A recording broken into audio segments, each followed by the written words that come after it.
আমি কারো বিরুদ্ধে কোনো কথা বলতে চাই না, কে কি বললো সেটাও আমার কিছু যায় আসে না। 40 বছরের কাজ আমরা 4 বছরে সম্পন্ন করে দেখিয়েছি। আমরা কথার মানুষ না, কাজের মানুষ। এটা এখন ঢাকাবাসী জানে, সারা দেশের মানুষই এখন প্রমাণ পেয়ে গেছে। সংখ্যায় বা পরিসংখ্যান এগুলো স্বাস্থ্য অধিদপ্তর রাখে, এখানে ভুল ত্রুটি থাকতে পারে, হ্যাঁ।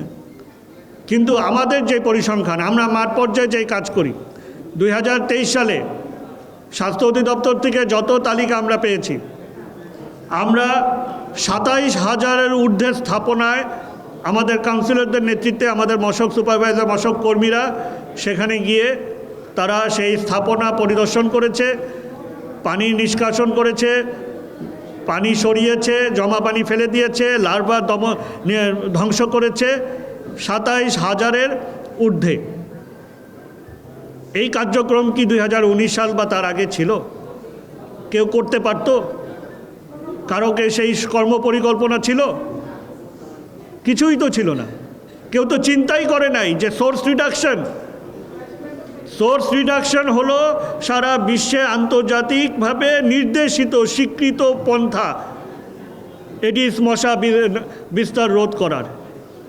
এই কার্যক্রমটা মাঠ পর্যায়ে অত্যন্ত দুরূহ। আপনার বাসার ছাদের উপরে পানি আছে নাকি সেটা আমাকে দেখতে হচ্ছে, আপনাকে দেখতে হচ্ছে না। এই কাজটা কতটা দুরূহ, সেই কর্তব্য দায়িত্ব তো আমরা নিয়েছি 2020 সালে। সেই কর্মপরিকল্পনা 2রা জুন দায়িত্ব নিয়েছি, কর্পোরেশনের সভা হয়েছে, আমাদের মেয়াদ শুরু হয়েছে। 7ই জুন সেই কর্মপরিকল্পনা আমরা উদ্বোধন করেছি, বছরব্যাপী সমন্বিত মশক নিয়ন্ত্রণ কার্যক্রম। সুতরাং 2019 শুধু না, 2019-এর আগে থেকে 2000 থেকে 2020 সাল পর্যন্ত কেউ এই কর্মপরিকল্পনা নেয় নাই, চিন্তাও করতে পারে নাই, আমরা করেছি। এটাকে বাস্তবায়ন করার জন্য, সোর্স রিডাকশন বাস্তবায়ন করার জন্য 1050 জন জনবল দরকার। সেই 1050 জন জনবল আমার রয়েছে, নিয়োজিত করেছি। সকালে 7 জন, বিকালে 6 জন। এই যে কর্মপরিকল্পনা করা, যে 7 জন সকালে গিয়ে এই কাজটা করবে, আবার বিকেলে করবে, সেটা দেওয়া, তাদের যন্ত্রপাতি দেওয়া, 6 জনকে বিকেলে যন্ত্রপাতি দেওয়া, সকালে তাদের হস্তচালিত যান যন্ত্রপাতি দেওয়া, এত বৃহত্তর পরিসরে যান যন্ত্রপাতি এই টানা 4 বছর ধরে রাখা, সবাইকে দেওয়া, সরবরাহ করা, সংগ্রহ করা, সিটি কর্পোরেশন কোনোদিন কল্পনাই করে নাই। সক্ষমতাই ছিল না তাদের, এই ব্যবস্থাপনাই তাদের চিন্তায় ছিল না, আমরা করেছি। কীটনাশক, প্রতিনিয়ত কীটনাশকের মান নিয়ে প্রশ্ন আসতো। আজকে তো কেউ আপনারা কীটনাশক নিয়ে এই দীর্ঘ 4 বছরের মান নিয়ে কোনো প্রশ্ন করেন নাই।